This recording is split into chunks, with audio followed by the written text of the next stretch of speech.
Bueno, hemos empezado con una canción muy tiktokera, por cierto, que es un challenger y está ahí. Y por ahí tengo el compañero que me dirá que va, bueno, me dirá lo que me han dicho, que va a caer y que tenemos que practicarla, ¿no? Ahí está. Bueno, una semana más el micrófono abierto. Conmigo, el invitado de esta semana, él es Alberto Revilla, jefe de la Policía Judicial de la Archancha en Álava, miembro del claustro docente de Adendo, licenciado en Derecho, experto universitario en el análisis de la conducta criminal con máster no verbal y detención de la mentira. Pues bienvenido, Alberto, a micrófono abierto, 2 veces bis y a Siberia FM 93.8. Muchas gracias a vosotros por invitarme. No sé, llevo una temporadita que todo es a base de detención de la mentira, de criminólogo, y al final voy a tener que apuntar a un masterio de estos de la ciencia, esa ciencia, ¿no? Sí. Es importante diferenciar porque, bueno, como en todas las facetas de la vida hay mucho charlatán que cuenta historias.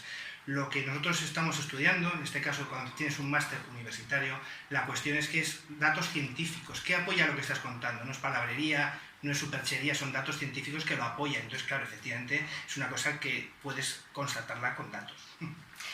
Bueno, venimos a hablar porque hay una cosa que para el ciudadano a pie, ¿no? En el que yo me incluyo, en el que, bueno, pues no se llaman los neófitos, ¿no? Porque ni siquiera estamos adentrados en ello. Para nosotros psicópata no hay diferencia, ¿no? El psicópata es psicópata, pero en cambio sí para la ciencia hay una diferencia. Cuéntanos. Pues sí. Te voy a llamar Vicente ahora otra vez. Alberto. Pues hay 3 conceptos que quizás son los que más pueden llegar a confusión. Tenemos 3 conceptos que además incluso son muy significativos o muy similares, hablar de ellos, que es psicótico, psicópata y sociópata, que nos suena un poco parecido todo, pero es que no tiene nada que ver. Entonces, si os parece, empezamos un poco diferenciando los 3 términos. Perfecto. Para que la gente se ubique en la diferencia. Vamos a empezar por el más clásico, los psicóticos. Una persona psicótica es una persona que en un momento dado somos cualquiera de nosotros, que hemos tenido una vida normal, pero por determinados problemas es una enfermedad psiquiátrica, por un condicionante, lo que sea un trauma que hemos sufrido, cualquier circunstancia determinada, externa o incluso interna, hace que nos salga esa psicopatía. Psicopatía no, ese síndrome psicótico. De manera que es una enfermedad que sobre todo está caracterizada por delirios, alucinaciones, manías persecutorias, eso es muy habitual, ¿no? ¿Esas personas pueden ser agresivas? Claro, pueden ser agresivas. ¿Entraría ahí para que la gente lo entienda esas personas que dices que hubo voces? Sí, claro, eso es. Alguien les cuenta cosas, alguien me persigue, todo el mundo me está vigilando. Eso es un claro brote psicótico que se dice muchas veces. ¿Y eso se puede controlar? Sí, claro. Mediante medicación, mediante terapias es controlable porque es una enfermedad. Entonces, eso tengámoslo claro, tiene tratamiento, no se nace a priori con ello, se adquiere posiblemente después, por lo que decíamos, por un trauma, por alguna experiencia negativa. Y yo soy un enfermo mental, que antes sonaba como muy mal, ¿no? Pero antes, ahora una persona que sea un enfermo mental, pues tiene su tratamiento, su vida normalizada y no hay ningún problema. Lo que hago es un psicótico. Bien. Luego tenemos el término que es muy parecido y en base pues también va a coincidir en algunos puntitos con los psicópatas, que son los sociópatas. El término sociopatía es un trastorno mental también, sí, quiero decir, no se nace con él. Un trastorno mental respecto al desvío en su patrón de conducta. Ahí sí que está claro que, sobre todo desde niño, en fases tempranas de la infancia, el futuro sociópata ha sufrido maltrato, abuso, algo que le ha imprimido ese carácter antisocial desde muy jovencito. Con lo cual un sociópata se hace, uno no nace sociópata. ¿Qué pasa? Que al final todo esto son resentidos sociales, con dificultad para relacionarse. Luego si queréis un poquito más adelante cuando avancemos en la charla y hablemos de las características, por ejemplo, de los psicópatas, ¿no? Lo podemos enfrentar otra vez a los sociópatas para que veáis. Los sociópatas sí que suelen ser delincuentes. Es muy habitual que los delincuentes tengan perfiles sociopáticos, porque han vivido igual en un ambiente más marginal, han sufrido carencias, malos tratos, etc. Y eso ha moldeado su carácter y les ha convertido en sociópatas, que pueden ser recuperables, quiero decir, porque no es un componente genético, es algo adquirido, como todo. Con tratamiento un sociópata puede ser recuperable para la sociedad. Pero sí es cierto que, mira, como dicen algunos autores, el sociópata es un producto fallido de una educación negligente familiar y social, abusos, traumas serios en la infancia, incluso lesiones cerebrales sobrevenidas. tú estás perfectamente, tienes un accidente de tráfico, pero de repente sufres un accidente de tráfico, algo pasa en tu cerebro que te conviertes en un sociópata. Había un caso, si os parece, había un caso muy clásico, es el caso de Phineas Gage. Esto sucedió en el año 1823. Es un primer caso que tenemos aquí interés reflejado.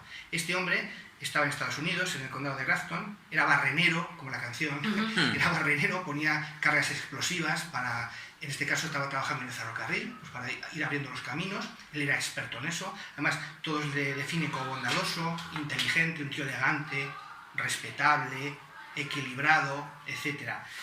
Era conciliador, era muy responsable en su trabajo. O sea, pues, digamos que es el que todas las madres quisieran tener para sus hijos, un tío fantástico y estupendo. ¿Qué ocurre? El 13 de septiembre de 1848, él estaba colocando una carga y explosionó prematuramente, sin que nadie lo esperase, y claro, no había distancia de seguridad ni nada. De manera que una barrena de 1 metro de longitud y 6 kilogramos de peso le entró por el lóbulo, por la cara. Si algunos oyentes lo pueden buscar en internet, es muy significativo porque están imágenes de la barra esa metálica de 1 metro de longitud, puntiaguda. Le entró, digamos, para que se ubiquen los oyentes, por la parte inferior del pómulo izquierdo y le salió por la parte superior derecha de la cabeza, atravesándole todo el cerebro. Curiosamente, para la medicina de la época, esta persona no falleció. Entonces, le consiguieron extraer la barra, estuvo durante bastante tiempo muy dañado, pero se recuperó. Pero claro, era el mismo, y aquí es lo que hablábamos un poco de los sociópatas, era el mismo esa persona que conocíamos al principio, amable, educado, que todo el mundo querría para su hija, con el nuevo Phineas Gage después del accidente. Pues no tenía nada que ver. Sufrió unas lesiones tan potentes en la parte prefrontal del cráneo que lo definen como irresponsable, grosero, infantil, incapaz de tomar una buena decisión, impulsivo, caprichoso, irritable. Empezó a beber, que no bebía, se convirtió en agresivo, se peleaba con todo el mundo. Quiero decir que fue muy susceptible, como decíamos, un trauma, en este caso un accidente, produjo unas lesiones en su cerebro y le cambió totalmente la actitud.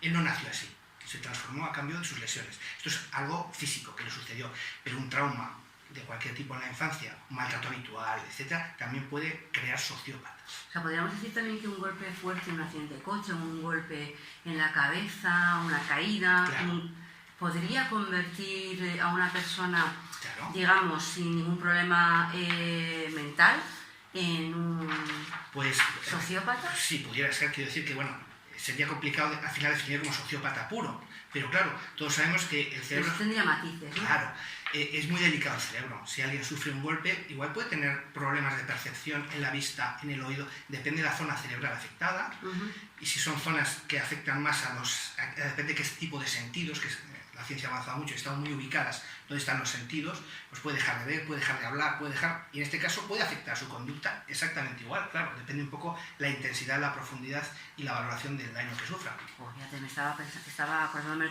quizás no tenga nada que ver, o quizás sí tenga que ver, ¿no? Con el tema ahora mismo de estas secuelas con el COVID, que también son secuelas mentales, claro, pueda llegar a una persona a ser, con una vida, una mente totalmente normal, a convertirse, claro, sin llegar... Con esto no estamos diciendo que se vuelva un asesino, ¿eh? No, claro. Ni un... Pero sí que pueda... Qué triste, ¿no? Sí, así estamos. Quiere decir que el ser humano creemos que somos el ombligo del universo y somos al final una cáscara muy frágil. Sí. Entonces cualquier mínimo variación en lo que es nuestra integridad, pues puede sufrir daños terribles. Entonces, bueno, todo es posible, claro que sí. Y luego, ¿en qué faceta entraría esto tan cacareado que vemos en las películas, ¿no? Y que luego muchos expertos en televisión, en programas, dicen, no, bueno, pues claro, empieza por maltratar animales, quitarle... Yo lo de quitar las alas a las moscas. Yo eso sí que no, porque yo creo que todos, de pequeños, a una mosca le hemos quitado las alas. ¿No? Yo creo que sí. Dice que no, aquí mi compañero dice que no, pero vamos. Y algunos echan las telarañas incluso, ¿verdad? Y ese tipo de eso cosas, no, mira, eso no, porque yo tengo aracnofobia, entonces no me acerco. Vale. Pero, no, es que eso aquí está diagnosticado la aracnofobia. Vamos a ver, ahí estamos... Es que está diciendo claro, por esa cara ahí, no, es tremendo. Hay fobias a casi todo, quiero decir que búscate una cosa, una planta, un ficus, seguro que hay una ficusfobia, estoy seguro. Hay fobias hoy en día de todo, ¿no? Vale, me lo has dejado todavía peor, ¿eh? Mi fobia lo has dejado peor. Pero bueno, quitando lo del maltrato a las moscas que... Quiero decirte que yo me acuerdo de haber quitado y me arrepiento muchísimo, ¿no? de aquella mosca, sí, porque las pocas horas que tienen de vida yo se la corté, o no le di calidad de vida. Pero hablamos de ya maltrato animal, Sí, es decir, sí, sí. de quemar en una bolsa. Claro. Luego quiero ponerte un ejemplo que me he acordado ahora, que saqué, de hecho en Netflix hay un documental que es No te metas con los gatos, que gracias a las redes sociales atraparon a aquel, creo que podríamos llamarle psicópata, porque empezó, de hecho se hizo viral, aquel que metió un gatito en una bolsa y con un aspirador extrajo el aire. Y luego, muy bonito, el gatito encima de una cama, quitó un cojín y detrás salió una boa. Y se comió. Pero terminó matando a un ser humano. Sí, sí. En Canadá. Sí, sí. Te dejo para que continúes. Estábamos ya en 2 y nos faltaba... Hemos terminado, hemos apuntado un poquito del sociópata y vamos al psicópata. La diferencia del psicópata, pues es que esto efectivamente sí tiene parte genética. Aquí uno sí nace, como hemos comentado alguna vez. ¿Existe la maldad? ¿La maldad es algo genético o es algo que aprendemos? ¿Los hombres somos malos por naturaleza? Sí, ¿no? Aquí lo que parece que sí que está demostrado es que los psicópatas ya nacen con esos rasgos específicos. Y un poco lo que decías tú, Patricia, es muy significativo que muchos psicópatas empiezan maltratando animales. Yo estudié un caso, que estoy escribiendo un artículo de un psicópata de Estados Unidos que se llama Richard Kuklinski, que mató a más de 200 personas, porque fue genial porque él, digamos que sublimó esa capacidad que él tenía de hacer daño y se puso al servicio de la mafia, con lo cual era estupendo porque él mataba por encargo y disfrutaba con ello, claro. Entonces Richard Kuklinski, él refiere que desde niño ya maltrataba a los animales, les metía en hornos, pues claro, es decir, que es muy habitual empezar haciendo esas crueldades con animales que son más indefensos, para después dar el salto al ser humano. Es muy habitual, que me comentabas, no es que sea una cosa de película, sino que es muy frecuente. No es que fuera película, mira, te digo, de hecho el documental es No te metas con los gatos, en inglés es Don't Fox, podemos decir, pero decía que no, pajares, que hay palabras más sonantes que depende de qué idioma suena bien, ¿no? Señora Cuyón no suena mal, señora D suena muy mal, entonces Don't Fox with the Cats. Entonces, esto es a través de internet. Le llamaban asesino de la red social, porque iba dejando todo huellas a través de las redes sociales, pero curiosamente un grupo de gente se juntaron y empezaron a ver pequeños matices como casas y demás. Está en la cárcel, está atrapado, pero ellos ya iban advirtiendo que iba a dar el salto. No olvidemos que los psicópatas, y luego lo desarrollamos si queréis, los psicópatas son muy narcisistas, son el centro del universo y les gustan que les adoren, con lo cual esa repercusión pública que pueda tener sus acciones, pues ellos se sienten identificados y lo disfrutan. Incluso hay psicópatas que al final dicen, no, es que querían que les descubriesen, iban dejando pistas para que les descubriesen. No es realmente así. Lo que ocurre es que son tan narcisistas, son tan creídos y tan pagados de sí mismos, que lo que hacen es van dejando pildoritas a la policía diciendo, no podéis conmigo, soy estupendo, soy genial, nunca me vais a atrapar. Y se termina atrapando. Un poco ya. Pero efectivamente. Entonces, bueno, pues eso, es porque son tan narcisistas, tan creídos y tan pagados de sí mismos que actúan de esa forma. Y al final se les termina pillando, todos cometen errores. Hay casos muy prototípicos, que hablaremos hoy u otros días, de psicópatas que al final les pillaron y era increíble. Fantástico padre de familia, integrado en la sociedad, con cargos políticos, y luego era un psicópata de los más terroríficos. Estoy hablando de Ted Bundy, por ejemplo. Pero bueno, sí, Ted Bundy, claro, sí. Claro. Bundy más, Bundy, ¿no? sí, Ted Bundy. Sí, Ted Bundy era el prototipo de padre de familia increíble. Un tío atractivo, que incluso durante las sesiones de juicio la cámara le quería, un tío atractivo, bien vestido, bien parecido. Enamoró a muchísimas mujeres. Claro. Y me estaba acordando ahora también de uno, que no recuerdo el nombre, que se vestía de payaso. Sí, bueno, el asesino del payaso. El asesino del payaso, sí. Mientras estás, lo voy buscando. Sí, bueno, cada uno tiene un poco su particularidad. Y, por ejemplo, yo creo que todos tenemos en mente, antes de entrar en las características de los psicópatas, todos tenemos en mente cuál es la película prototípica, Patricia, del psicópata. Mira, John Wayne. Sí, efectivamente. El asesino... la típica película prototípica es El silencio de los corderos. Sí. Yo creo que todos la hemos visto. Que está además, como hemos hablado también fuera de micro, basada en otro asesino serial, Ed Gein. Ed Gein, efectivamente. Ed Gein, fue en 1906 hasta que falleció en prisión en 1984. Ed Gein. Entonces, claro, los productores querían hacer una película que era muy dura para aquel entonces. De hecho, hay que decirlo que hubo muchos iconos, como por ejemplo varios muy famosos personajes que vieron y lo leyeron y dijeron, esto no lo hago yo. Sean Connery, por ejemplo, se lo ofrecieron. ¿Ah, sí? Antes que ofrecérselo a nuestro Anthony Hopkins. Pero, ¿qué ocurre? Que lo vio tan duro que dijo, yo aquí no me meto. Y lo fue dejando y luego ha sido un éxito terrible. ¿Qué ocurre? Pues que el que ideó esta película se basó en varios, la verdad es que se basó en varios prototípicos, en varios psicópatas. Porque, por ejemplo, independientemente de Aníbal Lecter, que era el caníbal, ¿no? Que también ha habido caníbales, varios caníbales, por ejemplo, el propio Ed Gein era caníbal. Encontraron restos, tengo aquí un listado de todo lo que encontraron en su casa, de forma casual, por cierto. Y había trozos canibalizados, medio momificados, bueno, terrorífico. Y de hecho, Ed Gein, con parte del cuerpo, incluso cadáveres que desenterraba, se fabricó un traje de mujer, porque al final, incluso investigando un poco el tema, él quería ser mujer, solicitó el cambio de sexo, pero era tan carísimo en aquellos tiempos en Estados Unidos que lo desestimó. Entonces, ¿qué se hizo? Se hizo un traje a medida, se hizo un traje de piel. Y si acordáis en la película El silencio de los corderos, el Buffalo Bill, que le llaman Buffalo Bill, el que ayudó a Aníbal Lecter a localizar, estaba haciéndose el traje de mujer con partes del cuerpo. Entonces, esto es real. ¿No has visto? Sí, me suena. ¿No has visto? Pues no me puedo creer, tú no eres nada cinéfilo. Es un icono. Es un poco un clásico ya. Gore en algunas cosas, pero es muy interesante. Pero la primera parte después va desfasando. Sí, aunque que hay que reconocer que ahora no se me ha ido el nombre del actor. Anthony Hopkins. De hecho le pega, yo ahora no lo veo a 5 niveles haciendo esto. Está también la segunda y la tercera. Y una precuela. ¿Está él? Sí, porque él cuando era cirujano, que todavía no le pillan, hay una película donde se ve cómo desarrollaba y cómo cogía a sus víctimas. Sí. Pero la primera es con la actriz... Jodie Foster. Jodie Foster, que para acá estoy yo. Jodie Foster. Esa es la mejor, El silencio de los corderos. Sí. Además esa voz que le han puesto, bueno, aquí es un mérito de el que dobló, ¿no? Eso de buenos días, Clarice. Esa frase es terrible, buenos días, Clarice. Entonces, a lo que íbamos. Por ejemplo, si os acordáis, que hayáis visto la película, utiliza una estratagema, el Buffalo Bill, para coger a sus víctimas. Y es que se pone una escayola falsa, le dice que por favor le ayude a meter unos paquetes en el coche porque no puede hacerlo y una chica va a ayudarle y cuando está ayudando pues la mete adentro y tal. Esto no lo ha inventado un guionista, esto lo hizo nuestro famoso Ted Bundy. Ted Bundy utilizaba esa técnica, se ponía una escayola falsa, como era tan atractivo, engatusaba a las mujeres y las utilizaba y las metía en el coche utilizando esa escayola. Y esto lo pusieron en la película, quiere decir que lo utilizaron. Luego una cosita, yo no me acuerdo de la película, pero sí que me llamó muchísimo la atención y creo que es un dato que también deberíamos aportar. No recuerdo qué película, pero también era un asesino serial, en el que pide ayuda a una chica para que se meta en el coche, la chica es un poco reticente, hasta que ve en el salpicadero, una fotografía familiar.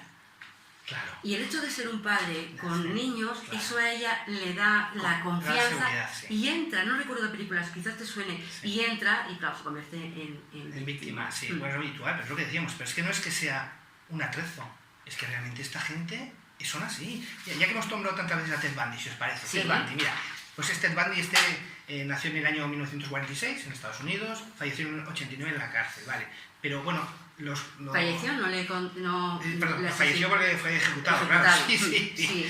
Entonces, ¿qué ocurre? Pues que si ven la foto en internet, pues un tío que para época, guapete, con percha, bien vestidito, tal, ¿vale? Tenía su empuje. Además, era un estudiante aplicado.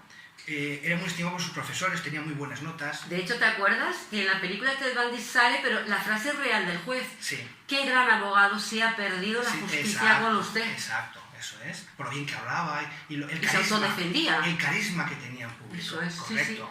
Sí. Entonces era Boy Scout, quiere decir que qué paradigma mayor en Estados Unidos que ser Boy Scout para ayudar a la gente, era Boy Scout, cursó psicología y terminó con graduado de honor. Quiere decir que menos tonto era todo, hizo derecho después, fue aspirante a gobernador del estado por el Partido Republicano, o sea, digamos, un tío exitoso. Fue condecorado por la policía, no sé si sabéis, porque salvó la vida de un niño de morir ahogado. Condecorado, un tío inteligente, activo en tareas comunitarias. Y mantenía una relación con una mujer que tenía una niña. Claro. O sea, era el clásico padre de familia, fantástico, incluso de una hija que no era suya. Pero es que además, durante un tiempo estuvo trabajando en un teléfono de estos de tipo La Esperanza, de ayuda a mujeres que habían sido sexualmente agredidas. Él estaba colaborando ahí y hablaba con ellas, o sea, fantástico. Un tío que era atractivo, don de gentes, carismático, sí, claro, muy bien. Pero luego resulta que sabemos lo que fue Ted Bundy. Ted Bundy, una vez que se descubrió su psicopatía, torturaba, violaba, asesinaba realizaba prácticas necrofílicas con los cadáveres, canibalaba, mutilaba, decapitaba los cadáveres.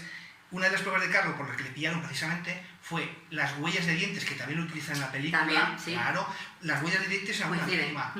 Les mordía tan fuerte que dejó marcada toda la impresión dental y gracias a eso al final fue una prueba de Carlo contra él. Conservaba partes del cuerpo como trofeos. Quiere decir que este elemento que uno se le veía y que decía es un tío exitoso, carismático, guapo, inteligente, ¿no? Con éxito, y luego era un asesino implacable y terrible. Y estaba casado. De hecho, en la cárcel, a un condenado era tan atractivo y tenía tanto empuje, como pasa curiosamente con muchos psicópatas que están encarcelados, el propio Charles Manson, pues tiene unos fans que se casan con ellas y ha tenido hijos con esa... De hecho, Ted Bundy se casa Correcto. con una ex compañera que está totalmente enamorada y que cree en su inocencia. Así es. Pero luego, fíjate, sí que me gustaría, has nombrado a Charles Manson. Sí. Y Charles Manson, aparte de todo esto, tiene una peculiaridad y es el poder de convicción. Claro. También hemos de ubicarnos en la época. Estamos hablando del tiempo de los, ¿no?, de los hippies, por decir así, ¿no?, del amor libre. Bueno, pero sectas hoy en día también hay. Sí, bueno, pero aquel entonces fue el boom aquel entonces, ¿no? De que los Beatles también propugnaban todo aquello, pues fue un entorno como muy idílico que nunca se había dado, porque ahora se está reproduciendo muchas cosas, hay muchas sectas que van copiando un poquito de aquí y un poquito de allá, pero aquel entonces fue algo nuevo, paradigmático, y el tío tenía encanto. Bueno, tú le ves una buena fotografía y dices que tío más horripilante, pero tenía su encanto y su atractivo, y ellas, sus mujeres, porque eran sus mujeres, eran capaces de hacer por él lo que él quisiera. De hecho, ya sabéis que mató a Sharon Tate. Sí, claro. Charles Manson fue el asesinato más famoso, que no el único. Claro, que era la mujer de Roman Polanski. Roman Polanski, sí. Y además estaba embarazada de casi 9 ya. Sí. Fue terrible, además, la brutalidad con que actuaron. Con gente en casa. Claro, entonces, pero claro, él fue el que apuñaló, ¿no? Fue su gente, fueron los que él lanzó para hacer eso. Él no empuñó el cuchillo y... Quiero preguntarte una cosita con Charles Manson, porque claro, en un principio Charles Manson era una secta, estaba en contra de todo lo que era el poder, tipo hippie, el poder, la economía, muerte a los cerdos y tal, pero hay otra teoría con el tiempo que ha salido, y es que él quería ser cantante. Entonces lleva sus maquetas a un productor que le echa para atrás.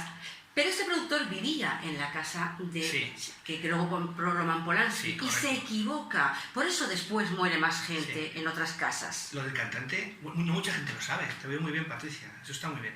Y yo te voy a otro dato. Incluso grabó discos con uno de los fundadores de los Beach Boys. A ver, eso no... ¿Cómo? Ah, sí, claro. Cierto. De ahí sale el pequeño matiz.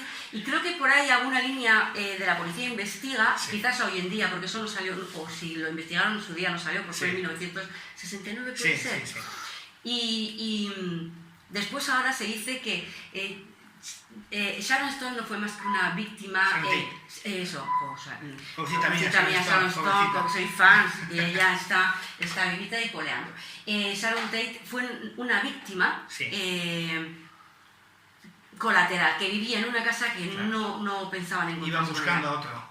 Al productor, claro, que le rechazó. Pues narcisista, otra vez, volvemos a lo mismo. Él quería tener repercusión social. ¿Y quiénes eran los hitos de aquella época? Pues, como decimos, los Beatles o los Rolling. Correcto. Entonces él quería estar en esa historieta. Se hizo muy amigo, incluso es que se hizo muy amigo. Hay fotografías y maquetas grabadas de Charles Manson cantando con uno de los fundadores de los Beach Boys. Él quería ir por ahí, pero eso no le salió bien. No le salió bien y su frustración la pagó al final contra el que le había impedido, que él entendía, que le había impedido tener éxito, que era el productor. Y es al que iba buscando, pero se encontró a los demás. Y los demás cayeron también. No es que fuesen a por ella, pero ella estaba ahí. Exacto. Porque después hubo otro asesinato donde es el productor junto a la mujer el que creo que muere, ¿no? Sí. Hay otro asesinato unos días después. Sí, pero ya está focalizado, ya van a buscarle. Sí, ya van a buscarle, porque yo no saqué una pena tremenda, porque además fue...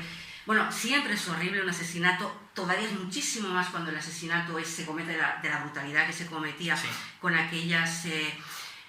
testigos que oían cómo imploraba cada uno por su vida, y todavía muchísimo más cuando una mujer implora por el hijo que lleva dentro, que está a punto de nacer. Es que tenía puñaladas en el vientre. En el vientre, sí, no van a matar a los dos. Quiero decir, primero le dieron las puñaladas en el vientre que no eran mortales para ella, pero ella sabía antes de morir que estaban matando a su hijo no nato. Quiero decir, o sea, terrible, aquello era terrible, ¿no? Por su concepto. Pero sí, claro, es que eso cuadra perfectamente con la personalidad psicopática. Pero, ¿y estos seguidores ¿tienen tendencia a una mente así o se puede, porque una persona sana puede llegar a pensar de esa manera con esa frialdad? Es que hay que ser muy frío para... A ver, no todo el mundo vale para matar. Claro.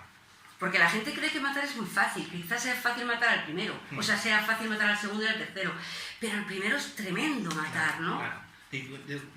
Además, lo que te digo, desde el mundo policial del que yo procedo, mucha gente se piensa, no pillas un arma y tal, vas a disparar. Oye, caray, cuando disparas contra alguien, aunque sea un delincuente y tal, al final yo hablo con compañeros, a mí afortunadamente no me ha tocado disparar nunca contra nadie, pero yo hablo con compañeros que han tenido que hacerlo y además era una actuación perfectamente clara, porque era una persona que iba a matar a alguien o que iba a atracar o que estaba haciendo algo terrible y tenías que actuar, eso está claro. Es decir, que moralmente no es reprobable porque tú has hecho lo que tenías que hacer.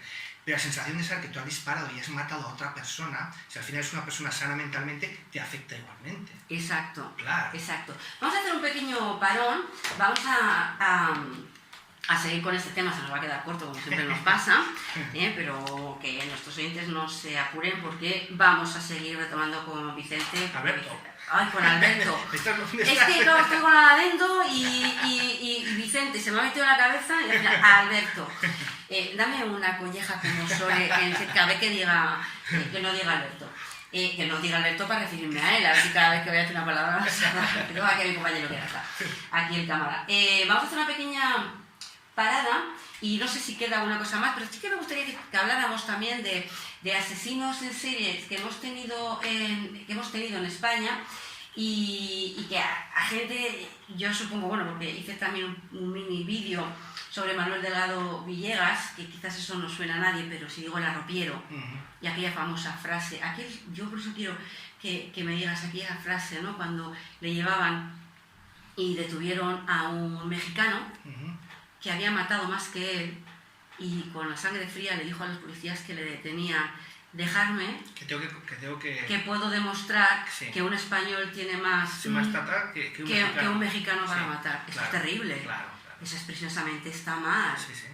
Entonces vamos a hablar de él y también vamos, si quieres, a remontarnos un poco más a aquel asesino de aquella España que le llamaban Sacamantecas. ¿Vale? Que también era un asesino. Un clásico, sí. Clásico, claro. Asesino en serie. Nos vamos ahora con música, pues no voy a decir TikTok, es que todos los famosos se meten ahora en las canciones de TikTok y pagan por TikTok, con lo cual todo lo que vayamos a poner en cualquier emisora de radio suena a TikTok, pero no nos queda otra, porque están ahí. Bueno, vamos a ir dejando a Camila Cabello y Zulia, porque tenemos muchísimas cosas que contar y la hora se nos queda, como dicen en Latinoamérica, una horita corta, ¿no? Realmente corta.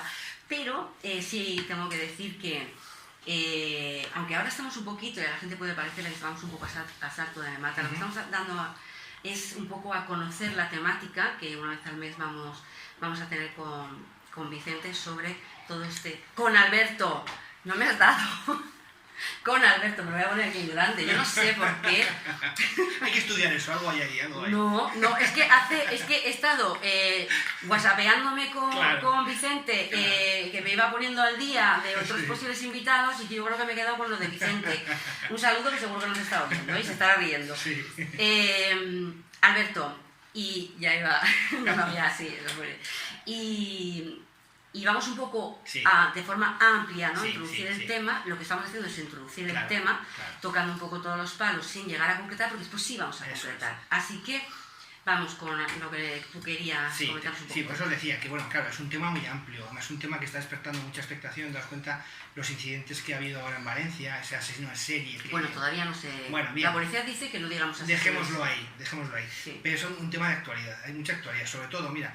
También estaba leyendo hace poco estadísticas, que al final las estadísticas siempre nos atraen. De todas maneras estamos en ese periodo, ¿no? Del previo de los 30, que mata cada 30 días, del previo de los 30, desde la última hora no ha pasado 30 días. Estaremos por ahí. Sí. Pues esperemos que no y así por lo menos pensemos. Pero bueno, esa gente, decimos, publicidad, le encanta que se hable de él, entonces va a seguir haciendo. Se dice que no, pero si es, va a seguir haciéndolo. Se va a seguir haciendo. Porque claro, es que al final hay un estudio sobre el tema de los psicópatas que se llama Iñaki Piñuel, que es un profesor de la Universidad de Alcalá, que en su día, estoy hablando del año 2016-2017, que tampoco son datos actualizados hoy en día, pero dice unas fechas que son escalofriantes, y os digo, se dice que en España, no vamos a hablar del mundo, vamos a hablar aquí, en España hay 1 millón de psicópatas puros, lo que viene a ser alrededor de un 2% de la población. Un 2% de la población él, los estudios que ha hecho, es capaz de asegurar que hay, lo que te digo, 1 millón casi de psicópatas puros. Y psicópatas integrados, que es un poco lo que queríamos hablar en esta charla, los psicópatas integrados, esos que nadie se les ve el plumero, porque uno puro al final pues se le ve un poco por dónde va, ¿no? Pero un psicópata integrado, que ahora definiremos un poco qué entendemos por este término, pues estamos hablando de un 10 o un 12%. Madre mía. O sea, está tomando café al lado de uno. Es una barbaridad. Y dice que incluso, afinar un poquito más, los altos ejecutivos, los políticos, bueno, no los políticos, algunos políticos y cargos de alta responsabilidad, hasta un 4% tenían rasgos psicopáticos puros. Estás recordando la película del ejecutivo, Claro. American Psycho. Psycho, claro, exactamente. Sí. Pues que son datos... Que no sé si está basada en un hecho real, no lo sé. Yo creo que algo utilizaron, no es un caso real puro, pero bueno, algún dato utilizaron. Porque claro, al final, si tú quieres tener repercusión social, ser protagonista, pues qué mejor que ser un alto... Además, si eres una persona inteligente, hemos dicho, una persona inteligente y con éxito, con carisma y con triunfo, pues qué mejor que estar en un puesto de alto rango donde todos te vean y donde todos quieren llegar ahí. Y de hecho, hay muchos empresarios que no les tiembla el pulso para despedir a 5.000 o 10.000 o 15.000 personas. Ya, cierto. Entonces, bueno, pues al final está hablando de eso, está hablando de un porcentaje de psicópatas que incluso hablan, hay gente que dice que incluso hay psicópatas, entendamos el concepto, a ver si lo que voy a decir ahora va todo el mundo a pensárselo, en la policía, por ejemplo.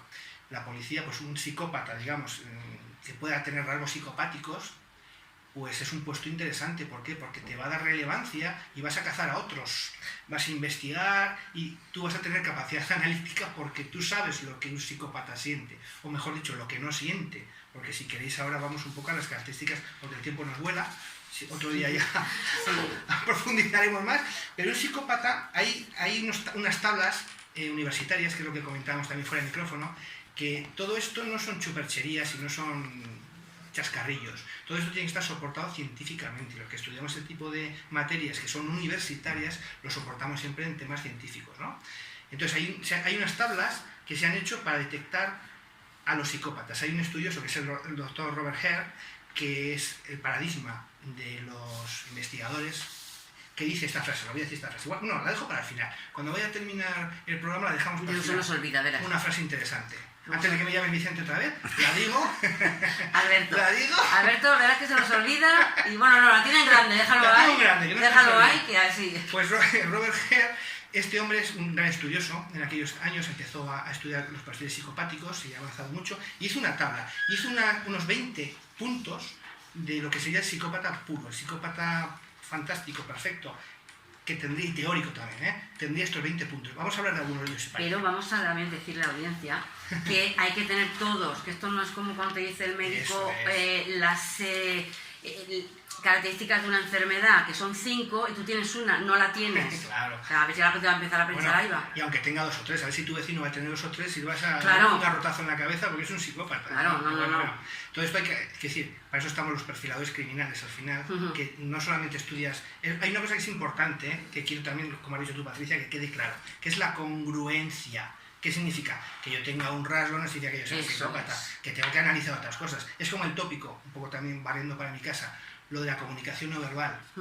Porque una persona cruce los brazos, el topicazo que es, cruza los brazos, no está interesado, postura cerrada, eso no es cierto. No, igual cuando te rascas la nariz está mintiendo. Eso, no es cierto. Es todo el conjunto. Claro, es congruencia, es el estudio. Tienes que ver tu postura basal, luego analizar. Pues esto es igual. Esto es igual, yo tengo que analizar todo lo anterior, todo lo que tenga de esta persona, su trayectoria vital y ver un poco todo. No puedo hacer un diagnóstico por un momento que te esté viendo, 4 cosas, ¿no? Pero bueno, visto esto que se ha estudiado sobre todo con muchos psicópatas, claro, ya encarcelados, y que como son tan narcisistas, han autorizado que les analicen. Es curioso, ¿no? Qué curioso, incluso, sí. Incluso he traído 1000 cosas aquí, tengo la mesa llena de papeles, ¿has visto? Sí, está muy bien. He traído, incluso hay, lo que os decía, hay pruebas y análisis científicos que se han hecho con psicópatas donde se determina que se puede especificar un psicópata por ciertas características o carencias físicas. Su cerebro es de una determinada forma, su amígdala, que es la parte más interna, quizás de las más primitivas del cerebro, esa parte sufre ciertas deficiencias, está reducida en un 4%. Quiere decir que hay una serie de factores que efectivamente, lo que decíamos, un psicópata nace. A nadie crece normal y luego se le reduce la amígdala. Quiere decir claro. Entonces, cosas fehacientes. Y por favor, lo que dices tú, que la gente no ande buscando psicópatas en todas No, partes. claro. ¿Eh? A ver. Entonces, importante, y yo quiero que se quede la gente con esto, un psicópata es un tipo encantador. Yo podía ser un psicópata. O sea, un encantador ser... Sí, es un tipo encantador. quiero decir, Cualquiera de los tres de aquí. Entonces, pero lo que llamaría un encantador. un encantador, de claro. serpiente. Esta persona lo importante es que no siente empatía. No siente empatía. O sea, no es capaz de sentir que los demás tienen sus sentimientos y que lo que tú hagas les puede dañar. Sí saben que están sufriendo por lo que tú les haces, pero les da absolutamente igual, porque son ellos el centro del universo. Pero no solamente pensemos en nadie. Si un psicópata tiene pareja, incluso tiene hijos, al psicópata no le importará dañar a su mujer o a sus hijos siempre y cuando sirvan para sus propios planes. El otro día comentamos en otro medio el famoso caso que estaba tan en prensa, Rocío, ¿no? Sí. Rocío Carrasco. Cierto. Y, La violencia vicaria. claro, la violencia vicaria, que se llama ahora. Pues bueno, sería un punto para analizar esa persona que ha hecho así. eso, está mediático esto ahora que está en todos los medios, Pero ¿no? hay muchos progenitores. Esa persona tiene rasgos psicopáticos, se podría analizar, porque yo he estado mirando unos cuantos y si miramos, analizamos unos cuantos, pues podríamos poner unos tic en unos cuantos, ¿eh? Porque es lo que digo, una persona con carisma, facilidad de palabra y es muy embaucador, muy manipulador. Y físicamente atractivo. Bueno, pues o al menos puede ser, sí. Al final, o se lo hace, o se es, prepara. Eso es. Porque un tipo puede no ser atractivo, pero si me he visto un poco bien y se luego actúa... ese encanto al final Claro. te convierte en atractivo. Lo que hago, guapo no es lo mismo que atractivo. Como se decía antes, bueno, igual no es muy guapo, pero tiene su labia, tiene su atractivo. gracia, ¿no? Pues, Y quiero hacer una pequeña matización. Cuando sí. he dicho que hay muchos progenitores así, cuando digo progenitores, hablo en genérico, ¿vale? Claro. No estoy hablando del caso de Rocío, de sí. varón, porque también hay progenitores, sí. progenitoras, Sí. en este caso, que también utilizan a sus hijos Por en supuesto, contra, ¿eh? Cuando por supuesto. hablo de progenitores hablo de forma genérica, ¿eh? aquí la igualdad la aplicamos siempre La en todos los igualdad, conceptos. pues que claro, la igualdad es porque todos tienen siempre todos los géneros tienen un punto malo, Sí, todos. sí, géneros. efectivamente, que no hablemos que el hombre o la mujer es No. el conjunto. La persona. La persona, es Ya el está. ser humano, sin más. Entonces, pues este tío o esta persona, como dices tú, son encantadores, además son muy locuaces, parecen muy simpáticos, ¿no? Enseguida, en un círculo, se hacen el centro de atención, porque suelen ser gente culta, tienen muchos temas de conversación y atraen. Entonces, ¿qué pasa? Pues que ellos utilizan esa atracción que generan para su manipulación. Yo te estudio, yo veo que a ti te gusta una cosa determinada. ¿Yo quiero aprovecharme de ti? Sí. ¿Qué voy a hacer? Darte lo que tú necesitas. Yo a ti te voy a alabar o voy a hacer lo que tú necesites, no porque yo lo crea, sino porque yo sé que va a ser un medio para ti manipularte y acercarte a mí. Hay mujeres que han estado casadas con psicópatas, que después se han descubierto que han sido asesinos, mujeres casadas con psicópatas que han tenido que llevar tratamiento psicológico porque no logran desengancharse.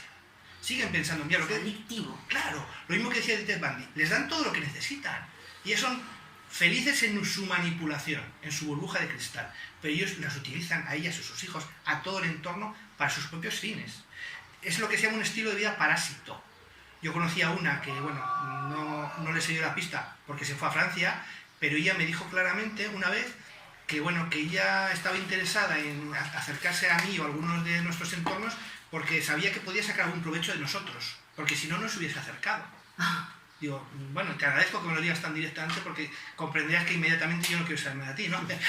Pero bueno, tiene este estilo de vida parásito que es aprovecharse, sacar beneficio y sacar todo lo que pueda. Y lo que decíamos, absolutamente insensibles. Puedo demostrar que lloro, porque eso se puede trabajar como todo, igual que los actores, tú sabes Sí. igual que los actores, yo estudio para simular que estoy triste, para simular que estoy enfadado, pues yo simulo que se ha hecho con psicópatas, donde se termina... Eres tú. Pues quita esto, es que está entrando Me oigo el yo retorno. me oigo yo doblemente. Claro, es el retorno. Sí, entonces, ¿qué ocurre? Pues eso, que al final es muy complicado. De diagnosticar un psicópata es muy complejo, no es tan sencillo. Quiero decir que tiene su complicación.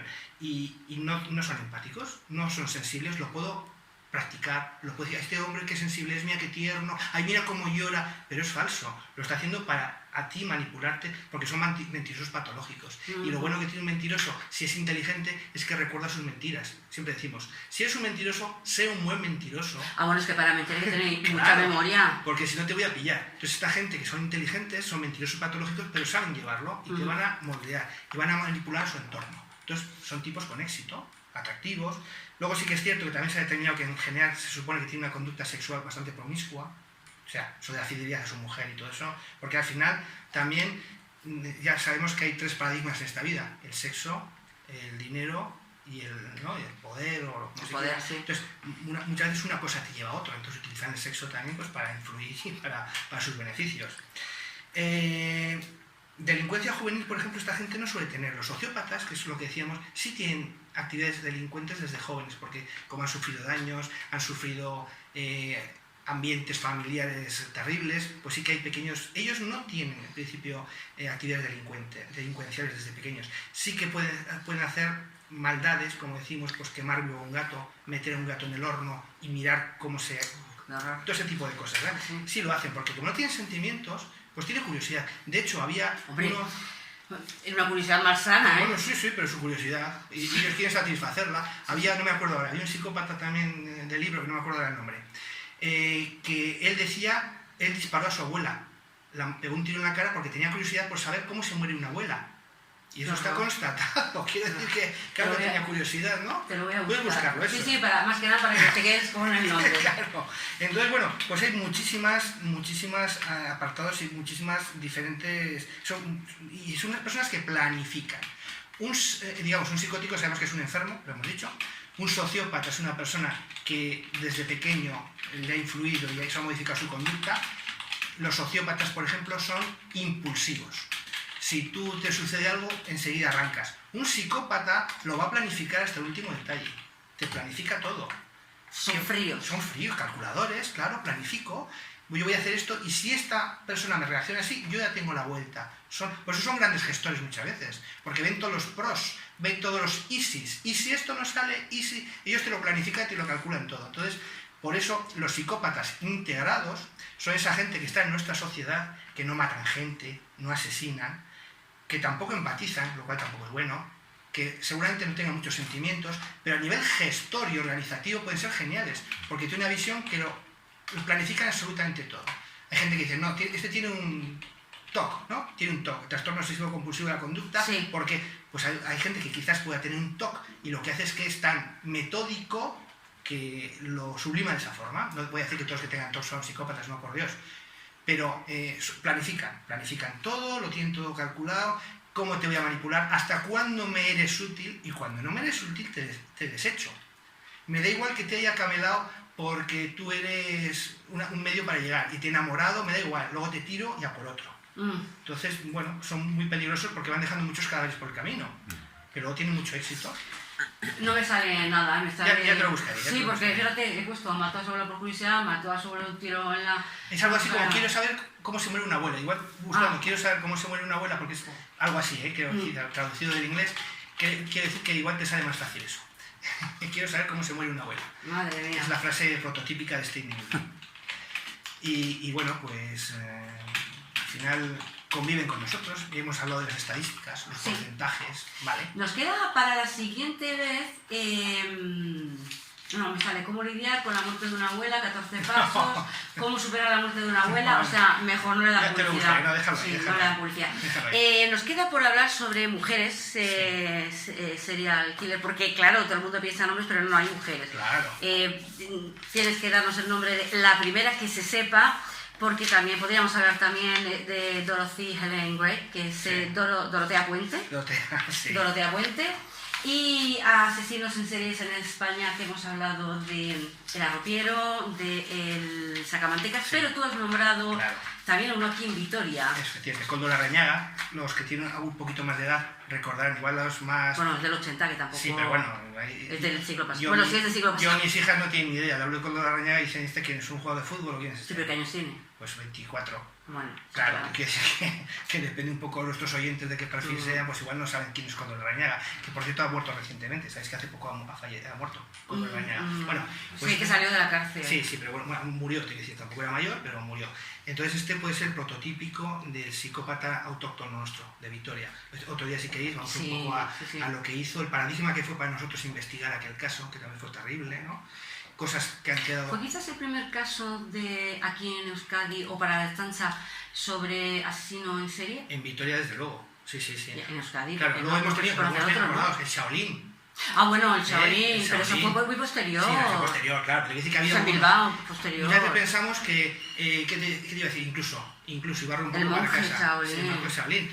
Incluso barro un poco para casa. Vemos las películas y vemos al negociador, ¿no? Ese que va y dice, no, yo me ocupo de todo y tal. Creemos que eso es de claro, era guapo, ¿eh? Claro, el Koldo Larrañaga, sí. Entonces, pensamos que eso es cosa de Estados Unidos, del FBI. No. Nosotros tenemos aquí equipos de negociación y trabajan mucho. Gente que se atrinchera con su hija, con su madre, con un cuchillo, con una escopeta. Que sí, que aquí hay cosas. Y aquí también hemos tenido psicópatas. Y hemos tenido asesinos en serie. Hemos tenido agresores sexuales en serie. Entonces, todo eso se ha investigado. Que no... Hombre, pues no tenemos, afortunadamente, un amplio catálogo, pero ha habido. Y vamos a lo que me dices, que veo que el reloj hace TikTok. No, tic-tac. Pero antes de que me digas la frase y esa mujer, la primera que se conoce de la historia, es que no sé cómo plantear la pregunta. A ver, hemos tenido siempre tantos asesinos en serie, quizás estuvieran encubiertos y no salían a la luz. O también esta moda, porque en Estados Unidos, claro, a ver, es lo que hemos hablado, ¿no? Sí. No se puede comparar 250 millones con 45, 46 millones, 47 millones, ¿no? Que somos aquí, pues claro, allí hay muchos, ¿no? Casi serían 47 millones de psicópatas, ¿no? Pero ¿se exporta? ¿Son modas o no? Porque claro, todo lo que tú has comentado uno va haciendo, pero quizás... Ahora vamos conociendo más por qué. Bueno, porque también estamos avanzando en la investigación. Antes había enfermos mentales. Antes, es decir, un enfermo mental antes era un loco y le metías en un psiquiátrico y le abandonabas ahí hasta que muriese. Hoy en día es una enfermedad mental, la tratamos, la curamos. Estamos avanzando afortunadamente en todos los campos de la vida, la investigación. Entonces, estamos investigando en todos los factores de la vida, en todos los patrones. Y en este también. Hay muchos estudiosos, españoles también, alguno muy bueno, Vicente Garrido. Este sí es Vicente. Ahora que no me acordaba yo. Vicente Garrido, por ejemplo, este es un estudioso criminólogo, que algún día tenemos que hablar de la diferencia entre criminología y criminalística, que no es lo mismo. No es lo mismo, ¿no? Ah, eso es. Entonces, este es un estudioso en España, autóctono nuestro, del tema de los asesinos en serie y tal, porque ahora se investiga más, se estudia más, hay más curiosidad, y los medios de comunicación también nos dan más información. Antes tú no sabías lo que te pasaba en otro programa, más que el periódico, y voy a decir un periódico para los viejunos, el caso. Claro, famosísimo. Bueno, es que a día de hoy, que no haya oído hablar del caso, o sea, de verdad, es como el que no ha oído de lo que el viento se llevó. Bueno. O sea, es que el caso es mítico aquí en este país. Con esas fotos tan truculentas, además. Ha habido una serie que me da muchísima pena que la televisión española no haya querido hacer más temporadas, porque era una serie muy buena, el caso. Eso es. Pues bueno, te enteras por ese tipo de cosas, o por la radio, que entonces como este medio era el único que conectaba al mundo, ahora con internet, con todas las redes sociales, todo esto se conoce mucho más. Yo, por ejemplo, estoy en contacto con compañeros de México, de Sudamérica, y te llegan asesinos, te llegan casos que han dado... En México es terrible, por ejemplo, lo que hay. Bueno, México sobre todo la Ciudad Juárez. Es con un índice de de feminicidios, sí. Pero bueno, ahí no podríamos hablar de asesinos seriales, sino quizás de corrupciones, de mafia y de tratas de blanca. Correcto, eso es diferente. Es diferente, sí, eso es. Es diferente porque utilizan a las mujeres para las torturas, actos sexuales, o sea... Pero bajo precio, claro. No, está bajo compra. Claro, o sea, podríamos decir que ahí la vida de una mujer no vale nada. Exacto, es mercancía. Es mercancía. Que además la uso y luego la desecho, la tiro en un monte. Sí, eso es. Entonces, no ha aparecido algunas hay más, pues seguramente siempre ha habido el mismo porcentaje, ¿no? Porcentualmente igual siempre ha habido lo mismo, pero ahora tenemos más posibilidad de detección y de interrelacionarnos todas las policías y etcétera. Mi frase. Espera, vamos a terminar. Es que, claro, estamos hablando de todo esto, pero yo quiero que te vayas apuntando todo lo que he dicho, asesinos seriales, las mujeres, Dorotea Puente, pero también casos de quizás no sepamos que sean asesinos seriales, porque a veces no hay cohesión. Sí. Muchas veces el otro día estuve oyendo que es una pena porque incluso la propia Guardia Civil, porque hablaban en este caso de la Guardia Civil, Sí. uno pone una denuncia en la Guardia Civil de un pueblo, el otro es la misma en otro pueblo, entonces al final es el mismo autor, pero no se asocian hasta que no cotejan los datos. Entonces me ha acordado, me ha venido así a la cabeza la Daria Negra, ese crimen tan tremendo y tan horroroso en 1930 y algo, que lo que no sabemos es si fue un solo crimen o fue el comienzo o estar en el medio o la finalidad de otros muchos crímenes de un asesino o una secta. Hay una dulce ancianita rusa, que ahora no me acuerdo el nombre, una dulce ancianita rusa que la ves, es frágil, es chiquitita, que mató un montón de gente. Bueno, mira la Dorotea Puente, Claro. o sea, aquella mujer era una... Mira, mataba ancianos, tiene una residencia de ancianos. Claro, O sea que... qué fácil. Entonces, bueno, pues que hay muchos casos que, bueno, pues podemos hacer un poco por lo que nos interese y podemos preparar algo interesante. Vale, dime el nombre para terminar la frase. Locusta. Locusta. Locusta, que es langosta en latín, fue en el año 69 después de Cristo, era una esclava que vivió en tiempos de Nerón y esta, como era muy hábil con las hierbas y con todo tipo de sustancias, que era, insisto, era esclava, Agripina, la madre de Nerón, la libertó a cambio de que estuviese a su servicio. Como asesina, porque Claro, es la primera asesina a sueldo. Y mató a un montón de gente, entre ellos gente conocida como el propio emperador Claudio y su hijo británico, que tenía 14 años. Les envenenó para allanar el camino a Nerón que pudiese llegar a ser emperador. Que cuando Nerón murió, automáticamente a ella también se la pasaron por la piedra. Pues, Pero bueno, digamos que es quizás el primer hecho constatable de una asesina en serie, una persona que sus dotes criminales las ha utilizado, pues bueno, y ha quedado registro, al fin y al cabo. Podemos decir también que, aparte de ser digamos registro, la primera asesina, pero también la primera asesina a sueldo, Sí, contratada. Claro. Sí, claro. A cambio de libertad y de comida y cobijo, quizás, pero a sueldo. Sí. Pues con esa frase que vamos a dejar ese buen sabor de boca para la siguiente vez que venga Alberto. Alberto, ¡ay! No, oye, me acaban de dar un tirón de pelo cuando lo he dicho bien. Alberto Credilla, eso sí que lo he tenido que mirar, ¿eh? Jefe de la Policía Judicial de la Ertzaintza en Álava y miembro del claustro docente de Adendo, licenciado en Derecho, experto universitario en el análisis de la conducta criminal, con máster no verbal y detención de mentira. Eso es. Hoy va a finalizar él con esa frase. Es una El frase programa de micrófono abierto. muy sencilla. En Ciber FM, perdóname que si no me matan, ¿eh? En la 93.8. Perfecto. La frase dice lo siguiente, dice, y es real que es de un investigador de Robert Hare que hemos dicho, dice, cientos de miles de psicópatas viven, trabajan y rezan con nosotros, tu jefe, tu amigo, tu madre, y es posible que sigan un camino hacia la destrucción sin tener conciencia de ello. ¿Hacia la? Destrucción. Ah, destrucción. Pues con esta frase terminamos hasta el mes que viene. Perfecto, Alberto, muy aquí bien, estamos, venga. hablando de todo lo que se nos ha quedado. Muchas gracias por invitarme. No, a ti por venir siempre.